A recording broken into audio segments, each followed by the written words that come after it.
Bonsoir à tous, on débute ce journal du Mercato par notre premier focus du jour sur l'Olympique de Marseille.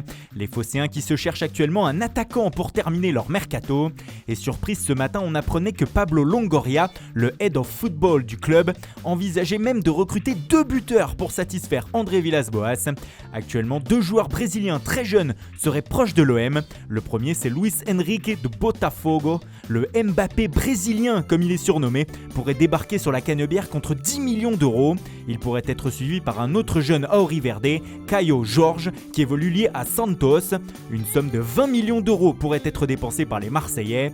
En cas d'échec sur un des 2 dossiers, l'OM a des plans de secours. Un autre Brésilien, Marcos Paulo de Fluminense, intéresserait aussi les Olympiens selon nos informations. Il serait d'accord avec l'OM sur les termes d'un futur contrat. Luis Suarez, buteur de Watford, serait aussi dans le viseur olympien, tout comme Facundo Pellistri, jeune pépite de Peñarol. Mais sur ce dossier, c'est l'OL qui devrait rafler la mise. En effet, les Lyonnais disposeraient d'un accord avec le joueur de 18 ans. Selon une radio uruguayenne, ils auraient même un préaccord pour un transfert avec le club de Peñarol. Le montant de la transaction serait de 5 millions d'euros, plus de forts bonus et un pourcentage à la revente. Dernier détail à régler pour les Gones, la date d'arrivée de Pellistri à Lyon, en ce mois de septembre ou l'hiver prochain. À Rennes, ça s'agite beaucoup aussi. Dans un premier temps, le club breton fait face à la révolte de Mbaye Niang.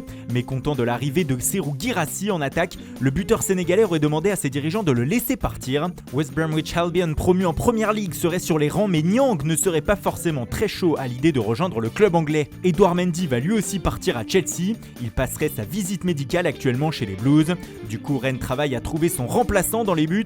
2 noms se dégageraient, celui d'Alfred Gomis de Dijon et de Dominique Livakovic du Dinamo Zagreb. Pour ce dernier, une somme de 10 millions d'euros pourrait suffire à l'arracher au club croate. À Nice, le dossier Willan Cyprien est toujours en stand-by. Le milieu de terrain a toujours un bon de sortie, mais son prix élevé de 15 millions d'euros refroidit les écuries européennes.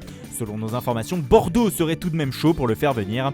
Des discussions auraient lieu entre le joueur et le club girondin, qui pourrait même faire une offre aux Aiglons dans les prochains jours. À l'étranger, le bon coup de cette fin de mercato pourrait être réalisé par le Bayern Munich.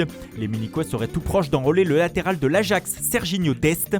Un accord entre les 2 formations pour un transfert de 20 millions d'euros plus 5 millions d'euros de bonus pourrait bientôt intervenir. Le Bayern devancerait sur le fil le Barça sur ce dossier. On passe à notre deuxième focus du jour sur l'Atlético de Madrid. Les colchoneros ont été discrets durant ce mercato. En effet, ils devaient vendre avant d'acheter et ils n'ont pas beaucoup vendu. Du coup, ils essayent d'accélérer les choses. Par exemple, pour Thomas Partey, il pourrait accepter un départ vers Arsenal. D'ailleurs, le milieu de terrain voudrait rejoindre les Gunners. L'Atlético aurait aussi entamé des discussions avec le PSG pour son latéral Santiago Arias. Le club madrilène serait aussi ouvert au paiement de la clause libératoire de son défenseur central, José María Jiménez. Manchester City est déjà venu avec une offre de 89 millions d'euros plus 5 millions d'euros de bonus, mais l'Atleti exige 120 millions d'euros. Ils font tout aussi pour pousser vers la sortie Diego Costa, mais le buteur espagnol est toujours là et il n'a pas reçu d'offre, comme Thomas Lemar malgré l'intérêt du FC Porto. Kieran Trippier, Mario Hermoso, Hector Herrera et Vitolo sont aussi amenés à plier bagages, mais pour le moment, seul Alvaro Morata a réussi à trouver un point de chute. L'Espagnol va s'engager dans les prochaines heures avec la Juventus. Il s'agit d'un prêt payant de 10 millions d'euros assorti d'une option d'achat de 55 millions d'euros. Un départ surprise qui oblige l'Atlético à lui trouver un remplaçant. 2 joueurs feraient l'affaire. Le premier, c'est Luis Suarez, mais alors qu'il était d'accord sur un contrat de 2 ans avec les Colchoneros et arrivé libre après la résiliation de son contrat avec le Barça, l'Uruguayen a été bloqué par son président Josep Maria Bartomeu, car ce dernier ne veut pas renforcer un concurrent direct sans qu'il paye une indemnité de transfert. Un plan B a donc été activé et il amène à Edinson Cavani. Des discussions auraient eu lieu entre le joueur et l'Atleti ces dernières heures.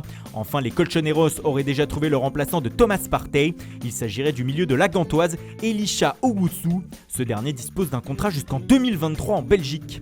Des nouvelles aussi de Dani Alves, l'ancien parisien aujourd'hui à Sao Paulo, aurait indiqué à son club qu'il souhaitait partir afin de revenir tenter un dernier challenge en Europe à 37 ans.